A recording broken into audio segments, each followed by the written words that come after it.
대법원 2019년 11월 14일 선고 2015-211-685 판결 사건명 토지 사용료 청구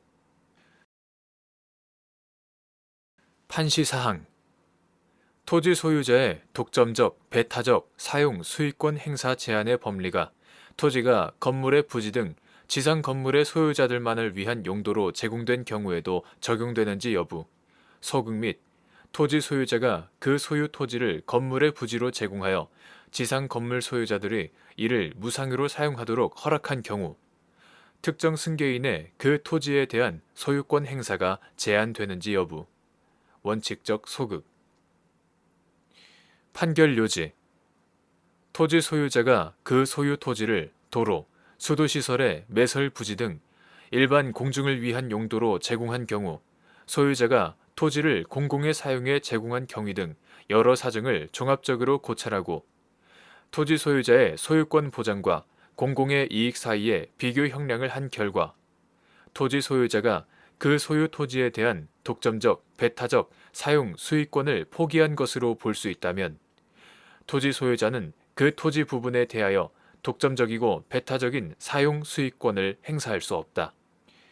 그리고 원소유자의 독점적, 배타적, 사용, 수익권 행사가 제한되는 토지의 소유권을 특정 승계한 자는 특별한 사정이 없는 한 그와 같은 사용, 수익의 제한이라는 부담이 있다는 사정을 용인하거나 적어도 그러한 사정이 있음을 알고서 그 토지의 소유권을 취득하였다고 봄이 타당하므로 그러한 특정 승계인도 그 토지 부분에 대하여 독점적이고 배타적인 사용, 수익권을 행사할 수 없다. 그러나 이러한 토지 소유자의 독점적, 배타적 사용, 수익권 행사 제한의 법리는 토지가 도로, 수도시설의 매설 부지 등 일반 공중을 위한 용도로 제공된 경우에 적용되는 것이어서 토지가 건물의 부지 등 지상 건물의 소유자들만을 위한 용도로 제공된 경우에는 적용되지 않는다. 따라서 토지 소유자가 그 소유 토지를 건물의 부지로 제공하여 지상 건물 소유자들이 이를 무상으로 사용하도록 허락하였다고 하더라도 그러한 법률 관계가 물권의 설정 등으로 특정 승계인에게 대항할 수 있는 것이 아니라면 채권적인 것에 불과하여 특정 승계인이 그러한 채권적 법률 관계를 승계하였다는 등의 특별한 사정이 없는 한 특정 승계인의 그 토지에 대한 소유권 행사가 제한된다고 볼 수 없다.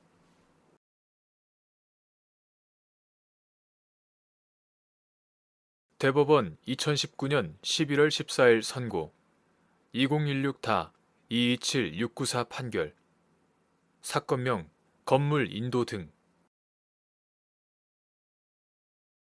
판시사항 1. 사실의 인정, 증거의 취사 선택과 평가가 사실심 법원의 전권 사항인지 여부, 원칙적 적극 판결 요지 1. 법원은 변론 전체의 취지와 증거 조사의 결과를 참작하여 자유로운 심증으로 논리와 경험의 법칙에 따라 사실 주장이 진실한지 아닌지를 판단한다. 민사소송법 제202조 사실의 인정, 증거의 취사 선택과 평가는 자유심증주의의 한계를 벗어나지 않는 한 사실심 법원의 전권사항이다. 판시사항 2. 민법 제626조 제1항에서 정한 필요비의 의미 임대인이 필요비 상환 의무를 이행하지 않는 경우 임차인이 지출한 필요비 금액의 한도에서 차임의 지급을 거절할 수 있는지 여부 원칙적 적극 판결 요지 2. 임대차는 타인의 물건을 빌려 사용, 수익하고 그 대가로 차임을 지급하기로 하는 계약이다. 민법 제618조 임대차 계약에서 임대인은 목적물을 계약 존속 중 사용, 수익에 필요한 상태를 유지하게 할 의무를 부담한다. 민법 제623조 임대인이 목적물을 사용, 수익하게 할 의무는 임차인의 차임 지급 의무와 서로 대응하는 관계에 있으므로 임대인이 이러한 의무를 불이행하여 목적물의 사용, 수익에 지장이 있으면 임차인은 지장이 있는 한도에서 차임의 지급을 거절할 수 있다. 임차인이 임차물의 보존에 관한 필요비를 지출한 때에는 임대인에게 상환을 청구할 수 있다. 민법 제626조 제1항. 여기에서 필요비란 임차인이 임차물의 보존을 위하여 지출한 비용을 말한다.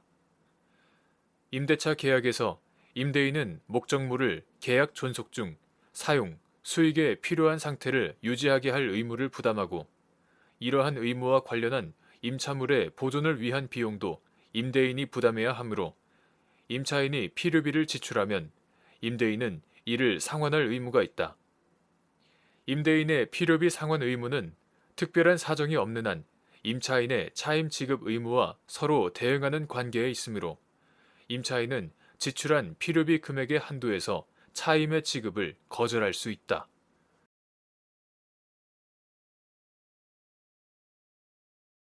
대법원 2019년 11월 14일 선고 2017타 292-985 판결.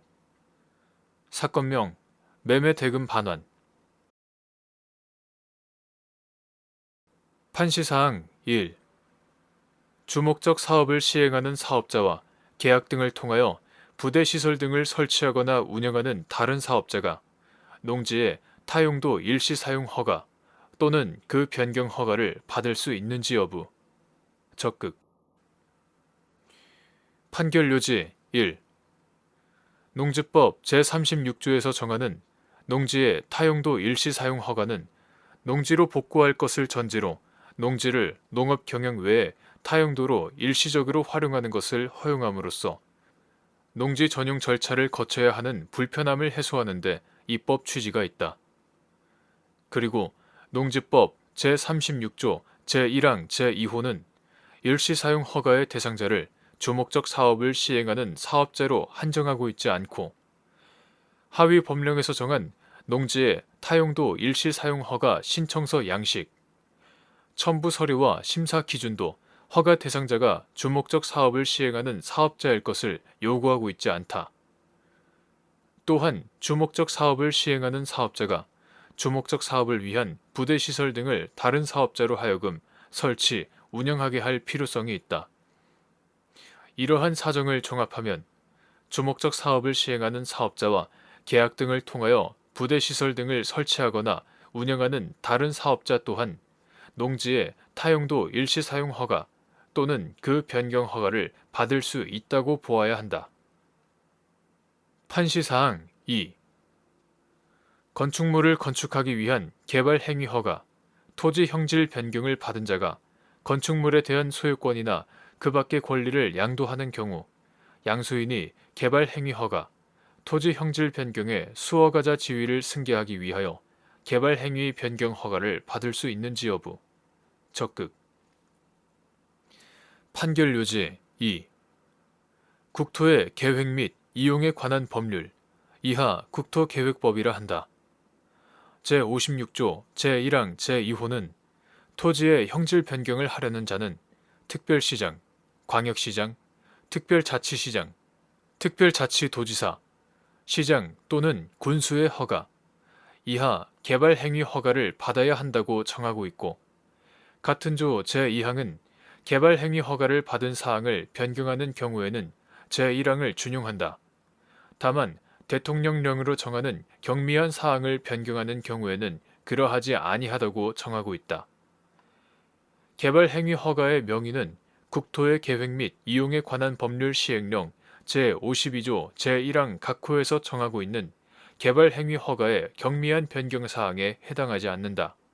그리고 국토계획법 제135조 제2항은 이 법 또는 이 법에 따른 명령에 의한 처분, 그 절차와 그 밖의 행위는 그 행위와 관련된 토지 또는 건축물에 대하여 소유권이나 그 밖의 권리를 가진 자의 승계인에 대하여 효력을 가진다고 정하고 있다.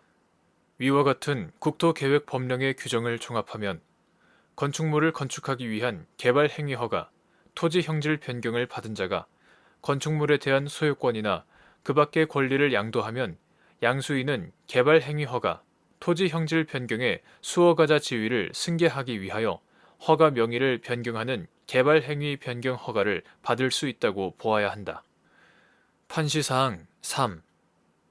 갑 주식회사가 하도급 받은 공사 현장 인근에 있는 가설 건축물을 근로자 숙소 등으로 사용하기 위하여 매수한 후 새로 가설 건축물 축조 신고를 하는 과정에서 국토의 계획 및 이용에 관한 법률상 수허가자를 갑 회사로 변경하는 개발 행위, 토지 형질 변경 허가 및 농지법상 사업 시행자를 갑 회사로 변경하는 농지의 타용도 일시 사용 변경 허가를 받았고, 그 후 을 주식회사가 갑 회사로부터 가설 건축물을 매수하는 계약을 체결함과 동시에 갑 회사 소속 근로자들을 위한 임시 숙소로 제공하는 것을 목적으로 하는 숙소 이용 계약을 체결하면서 관련 인허가 명의를 갑 회사에서 을 회사로 변경하는 것이 불가능한 경우 매매 계약을 무효로 한다는 약정을 하였는데, 을 회사가 관계 행정기관으로부터 받은 민원 회신 결과에 따라 갑 회사로부터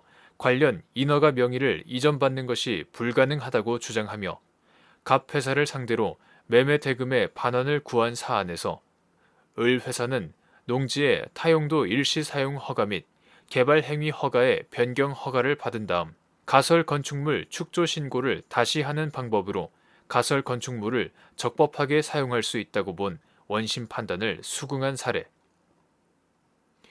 판결 요지 3.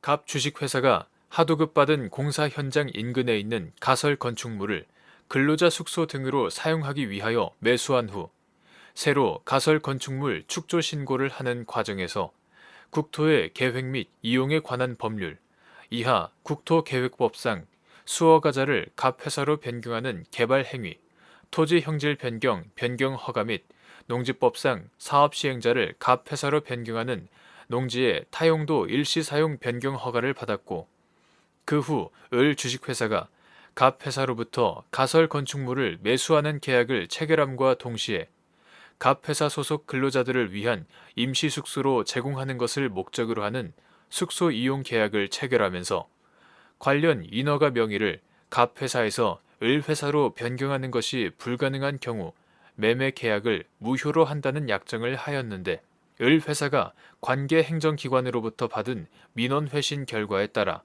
갑 회사로부터 관련 인허가 명의를 이전받는 것이 불가능하다고 주장하며 갑 회사를 상대로 매매 대금의 반환을 구한 사안에서 을 회사는 농지의 타용도 일시 사용 허가의 변경 절차를 통해 수허가자 명의를 갑 회사에서 을 회사로 변경할 수 있고, 국토계획법 제56조 제1항 제2호가 토지의 형질 변경을 개발행위 허가 대상으로 정하고 있고, 같은 조 제2항이 그 허가의 변경 절차를 정하고 있으며, 관할 행정청도 규정에 따라 개발행위 허가 명의자를 변경하는 변경 허가를 하고 있으므로 을 회사는 가설 건축물의 부지 등에 관하여 개발행위 변경 허가를 받을 수 있으며, 을 회사가 갑 회사 소속 근로자들에게 가설 건축물을 임시 숙소로 제공하는 것은 공중위생관리법에 따른 숙박업 신고 대상에 해당하지 않고, 가설 건축물은 건축법 제20조 제3항, 건축법 시행령 제15조 제5항 제3호에서 정하고 있는 공사용 가설 건축물에 해당하여 을 회사가 농지의 타용도 일시 사용 허가와 개발 행위 허가의 각 변경 허가를 받은 다음 가설 건축물에 관하여 축조 신고를 다시 함으로써 가설 건축물을 적법하게 사용할 수 있다고 본 원심 판단을 수긍한 사례.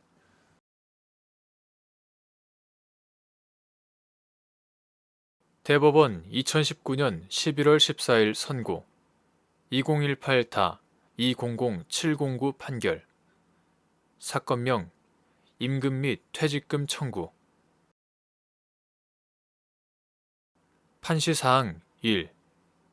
근로기준법 제94조에서 정한 집단적 동의를 받아 근로자에게 불리한 내용으로 취업규칙이 변경된 경우 변경된 취업규칙의 기준에 따라 그보다 유리한 근로 조건을 정한 기존의 개별 근로계약의 내용이 변경되는지 여부, 소급 및 이때 근로자의 개별적 동의가 없는 한 취업규칙보다 유리한 근로계약의 내용이 우선하여 적용되는지 여부, 적극. 판결 요지 1. 근로기준법 제97조는 취업 규칙에서 정한 기준에 미달하는 근로 조건을 정한 근로계약은 그 부분에 관하여는 무효로 한다. 이 경우 무효로 된 부분은 취업 규칙에 정한 기준에 따른다라고 정하고 있다.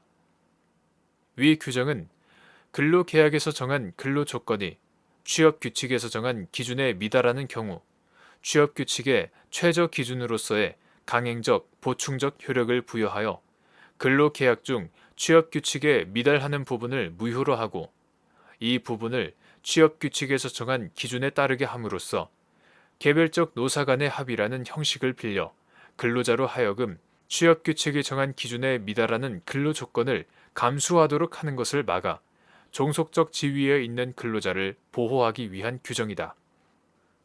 이러한 규정 내용과 입법 취지를 고려하여 근로기준법 제97조를 반대 해석하면 취업 규칙에서 정한 기준보다 유리한 근로 조건을 정한 개별 근로계약 부분은 유효하고 취업 규칙에서 정한 기준에 우선하여 적용된다. 한편 근로기준법 제94조는 사용자는 취업 규칙의 작성 또는 변경에 관하여 해당 사업 또는 사업장에 근로자의 과반수로 조직된 노동조합이 있는 경우에는 노동조합, 근로자의 과반수로 조직된 노동조합이 없는 경우에는 근로자의 과반수의 의견을 들어야 한다. 다만 취업 규칙을 근로자에게 불리하게 변경하는 경우에는 그 동의를 받아야 한다 라고 정하고 있다. 위 규정은 사용자가 일방적으로 정하는 취업 규칙을 근로자에게 불리하게 변경하려고 할 경우 근로자를 보호하기 위하여 위와 같은 집단적 동의를 받을 것을 요건으로 정한 것이다. 그리고 근로기준법 제4조는 근로조건은 근로자와 사용자가 동등한 지위에서 자유의사에 따라 결정하여야 한다라고 정하고 있다. 위 규정은 사용자가 일방적으로 근로조건을 결정하여서는 아니 되고 근로조건은 근로관계 당사자 사이에서 자유로운 합의에 따라 정해져야 하는 사항임을 분명히 함으로써 근로자를 보호하고자 하는 것이 주된 취지이다.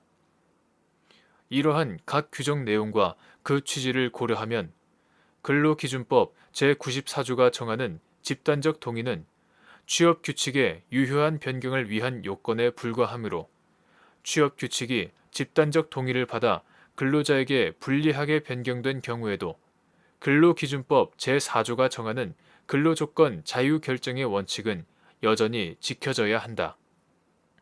따라서 근로자에게 불리한 내용으로 변경된 취업 규칙은 집단적 동의를 받았다고 하더라도 그보다 유리한 근로 조건을 정한 기존의 개별 근로계약 부분에 우선하는 효력을 갖는다고 할 수 없다. 이 경우에도 근로계약의 내용은 유효하게 존속하고 변경된 취업 규칙의 기준에 의하여 유리한 근로계약의 내용을 변경할 수 없으며 근로자의 개별적 동의가 없는 한 취업 규칙보다 유리한 근로계약의 내용이 우선하여 적용된다. 판시사항 2.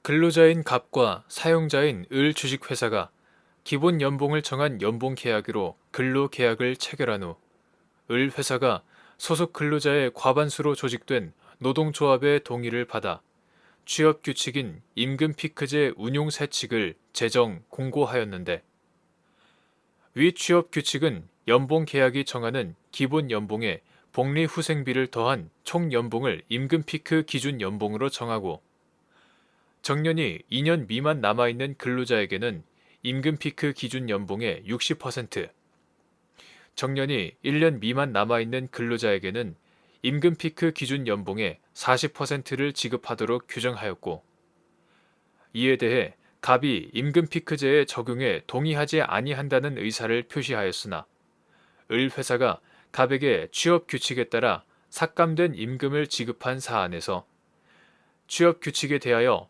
과반수 노동조합의 동의를 받았더라도 기존의 근로계약은 유효하게 존속하고 취업규칙에 따라 기존의 근로계약에서 정한 연봉액을 삭감할 수 없는데도 이와 달리 본 원심 판단에 법리 오해에 잘못이 있다고 한 사례. 판결 요지 2.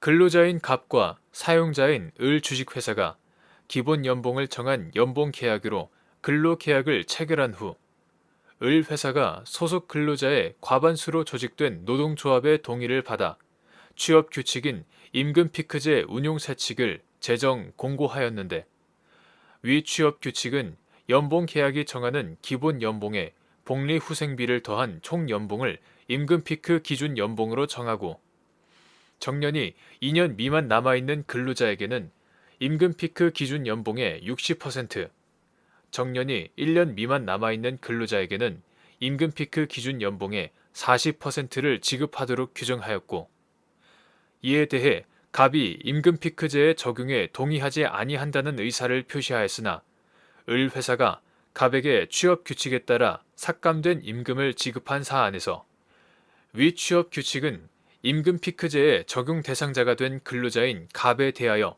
근로계약에서 정한 연봉액을 60% 또는 40% 삭감하는 내용이고, 갑이 취업 규칙의 기준에 따라 근로계약을 변경하는 것에 대하여 동의하지 아니하였으므로 연봉액에 관하여 취업 규칙보다 유리한 근로 조건을 정한 기존의 근로계약이 우선하여 적용되고, 취업 규칙에 대하여 과반수 노동조합의 동의를 받았더라도 기존의 근로계약은 유효하게 존속하고, 취업 규칙에 따라 기존의 근로계약에서 정한 연봉액을 삭감할 수 없는데도 이와 달리 본 원심 판단에 법리 오해의 잘못이 있다고 한 사례.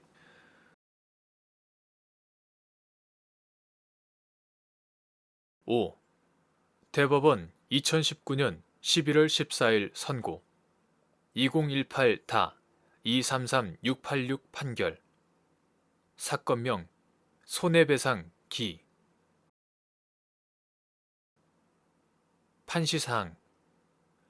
헌법재판소가 2018년 8월 30일 선고한 민법 제166조 제1항, 제766조 제2항 중 진실, 화해를 위한 과거사 정리 기본법 제2조 제1항 제3호 민간인 집단 희생 사건, 제4호 중대한 인권 침해 사건, 조작 의혹 사건에 적용되는 부분은 헌법에 위반된다는 위헌 결정의 효력이 위 제3호, 제4호 사건에서 공무원의 위법한 직무 집행으로 입은 손해에 대한 배상을 구하는 소송이 위헌 결정 당시까지 법원에 계속되어 있는 경우에도 미치는지 여부, 적극 및 위 손해배상 청구권에 대하여 민법 제166조 제1항, 제766조 제2항이나 국가재정법 제96조 제2항에 따른 객관적 기산점을 기준으로 하는 소멸시효가 적용되는지 여부. 소극. 판결 요지. 국가배상법 제8조, 민법 제166조 제1항, 제766조 제1항 제2항, 국가재정법 제96조 제2항 제1항, 구예산회계법 제96조 제2항 제1항에 따르면 국가배상 청구권에 대해서는 피해자나 법정 대리인이 그 손해와 가해자를 안날 민법 제166조 제1항, 제766조 제1항에 따른 주관적 기산점으로부터 3년 또는 불법 행위를 한 날 민법 제166조 제1항, 제766조 제2항에 따른 객관적 기산점으로부터 5년의 소멸시효가 적용됨이 원칙이다. 그런데 헌법재판소는 2018년 8월 30일 민법 제166조 제1항, 제766조 제2항 중 진실, 화해를 위한 과거사 정리 기본법 이하 과거사 정리법이라 한다. 제2조 제1항 제3호의 민간인 집단 희생 사건, 같은 항 제4호의 중대한 인권 침해 사건, 조작 의혹 사건에 적용되는 부분은 헌법에 위반된다는 결정을 선고하였다. 헌법재판소 위헌 결정의 효력은 위헌 제청을 한 당해 사건만 아니라 위헌 결정이 있기 전에 이와 동종의 위헌 여부에 관하여 헌법재판소에 위헌 여부 심판 제청이 되어 있거나 법원에 위헌 여부 심판 제청 신청이 되어 있는 경우의 당해 사건과 별도의 위헌 제청 신청 등은 하지 않았지만 당해 법률 또는 법 조항이 재판의 전제가 되어 법원에 계속된 모든 일반 사건에까지 미친다. 따라서 위 위헌 결정의 효력은 과거사成立법 제2조 제1항 제3호의 민간인 집단 희생 사건이나 같은 항 제4호의 중대한 인권 침해 사건, 조작 의혹 사건에서 공무원의 위법한 직무 집행으로 입은 손해에 대한 배상을 청구하는 소송이 위헌 결정 당시까지 법원에 계속되어 있는 경우에도 미친다고 할 것이어서 그 손해배상 청구권에 대해서는 민법 제166조 제1항, 제766조 제2항에 따른 객관적 기산점을 기준으로 하는 소멸시효는 적용되지 않고 국가에 대한 금전급부를 목적으로 하는 권리의 소멸시효 기간을 5년으로 규정한 국가재정법 제96조 제2항, 구예산회계법 제96조 제2항 역시 이러한 객관적 기산점을 전제로 하는 경우에는 적용되지 않는다. 대법원 2019년 11월 14일 선고 2019-216-589 판결 사건명 구상금 판시사항 1. 상법 제682조 제1항에서 정한 보험자 대위권을 행사할 수 있는 범위는 보험 목적물을 대상으로 산정하여야 하는지 여부. 적극. 판결 요지 1. 상법 제682조 제1항 본문은 손해가 제3자의 행위로 인하여 발생한 경우 보험금을 지급한 보험자는 그 지급한 금액의 한도에서 그 제3자에 대한 보험 계약자 또는 피보험자의 권리를 취득한다 라고 하여 보험자 대위에 관하여 규정한다. 위 규정의 취지는 피보험자가 보험자로부터 보험 금액을 지급받은 후에도 제3자에 대한 청구권을 보유, 행사하게 하는 것은 피보험자에게 손해의 전보를 넘어서 오히려 이득을 주게 되는 결과가 되어 손해보험 제도의 원칙에 반하게 되고 또 배상 의무자인 제3자가 피보험자의 보험금 수령으로 인하여 책임을 면하게 하는 것도 불합리하므로 이를 제거하여 보험자에게 이익을 귀속시키려는 데 있다. 이처럼 보험자 대위권의 규정 취지가 피보험자와 보험자 및 제3자의 이해관계를 조정하고 위험을 분배하고자 하는 데 있음을 고려할 때 보험자는 보험 계약의 목적이 되는 피보험 이익을 기준으로 보험 목적물에 발생한 손해에 대하여 자신이 지급한 보험금의 한도 내에서 보험 계약자나 피보험자의 제3자에 대한 권리를 취득할 수 있다. 따라서 보험자 대위권 행사 범위는 보험 목적물을 대상으로 산정하여야 한다. 판시사항 2. 일부 보험의 피보험자가 보험자로부터 수령한 보험금으로 전부되지 않고 남은 손해에 관하여 배상 의무자인 제3자를 상대로 배상 책임을 이행할 것을 청구할 수 있는지 여부. 적극. 및 이때 전체 손해액에서 보험금으로 전부되지 않고 남은 손해액이 제3자의 손해배상 책임액보다 적을 경우 보험자가 보험자 대위권을 행사할 수 있는 범위, 제3자의 손해배상 책임액과 남은 손해액의 차액 상당액. 판결 요지 2.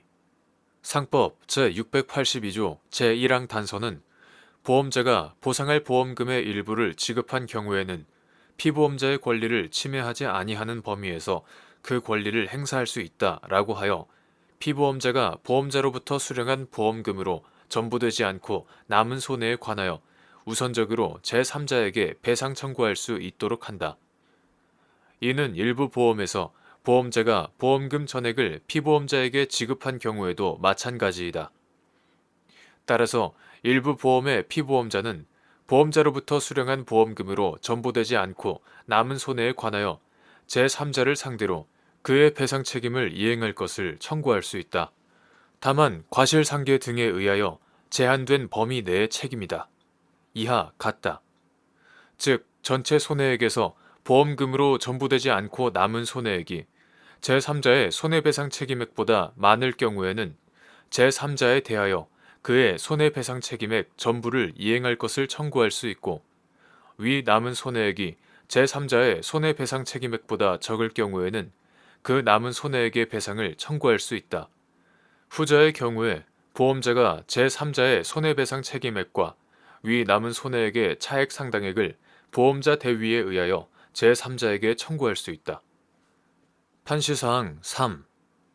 갑 보험회사가 을 주식회사와 피보험자를 을 회사로 하여 그 소유의 건물과 동산을 보험 목적물로 하는 보험 계약을 체결하였고, 위 보험 계약은 보험 목적물의 보험 금액이 사고 발생 시의 가액으로 산정한 총 보험가액에 미치지 못하는 일부 보험에 해당하였는데, 병이 운영하던 정비 공장에 화재가 발생하여 을 회사의 건물 등으로 불길이 옮겨붙는 화재 사고가 발생하여 위 보험 목적물뿐만 아니라 보험에 가입하지 아니한 별도 가건물 내 보관된 재고 자산 등이 소실되는 손해가 발생하였고, 갑 회사가 을 회사에 위 화재로 보험 목적물에 발생한 손해에 대하여 보험금을 지급한 후 병과 그 보험자인 정 보험회사를 상대로 구상금 지급을 구한 사안에서, 갑 회사는 보험 목적물에 관한 병과 정 회사의 손해배상 책임액과 을 회사의 남은 손해액의 차액 상당액에 대하여 보험자 대위권을 행사할 수 있는데도, 이와 달리 갑 회사가 보험자 대위를 행사할 수 있는 범위를 보험 목적물이 아닌 부분과 관련된 손해액이 포함된 전체 손해액을 기준으로 산정한 원심 판단에 법리 오해에 잘못이 있다고 한 사례. 판결 요지 3. 갑 보험회사가 을 주식회사와 피보험자를 을 회사로 하여 그 소유의 건물과 동산을 보험 목적물로 하는 보험 계약을 체결하였고, 위 보험 계약은 보험 목적물의 보험 금액이 사고 발생 시의 가액으로 산정한 총 보험가액에 미치지 못하는 일부 보험에 해당하였는데, 병이 운영하던 정비 공장에 화재가 발생하여 을 회사의 건물 등으로 불길이 옮겨붙는 화재 사고가 발생하여 위 보험 목적물뿐만 아니라 보험에 가입하지 아니한 별도 가건물 내 보관된 재고 자산 등이 소실되는 손해가 발생하였고, 갑 회사가 을 회사에 위 화재로 보험 목적물에 발생한 손해에 대하여 보험금을 지급한 후 병과 그 보험자인 정 보험회사를 상대로 구상금 지급을 구한 사안에서, 위 화재로 을 회사가 입은 전체 손해에는 보험 목적물에서 발생한 손해와 보험 목적물과 무관하게 발생한 손해가 모두 포함되어 있는데, 보험 목적물이 아닌 부분과 관련된 손해에 대해서는 갑 회사에 보험금 지급 의무가 없을 뿐만 아니라 갑 회사가 을 회사에 지급한 보험금에 이 부분 손해액이 포함되어 있지도 않으므로, 갑 회사가 가해자인 병과 그 보험자인 정 회사에 보험자 대위를 행사할 수 있는 범위는 보험 목적물에 발생한 손해에 한정되고, 위 보험 계약은 지급하는 보험 금액이 총 보험가액보다 적은 일부 보험으로서 갑 회사가 보험 목적물에 관하여 보험금을 전부 지급하여도 을 회사에 수령한 보험금으로 전부되지 않고 남은 손해가 있으므로, 을 회사는 병과 정 회사에 대하여 보험 목적물에 관하여 남은 손해액의 배상을 청구할 수 있고, 갑 회사는 보험 목적물에 관한 병과 정 회사의 손해배상 책임액과 을 회사의 남은 손해액의 차액 상당액에 대하여 보험자 대위권을 행사할 수 있는데도, 이와 달리 갑 회사가 보험자 대위를 행사할 수 있는 범위를 보험 목적물이 아닌 부분과 관련된 손해액이 포함된 전체 손해액을 기준으로 산정한 원심 판단에 법리 오해에 잘못이 있다고 한 사례.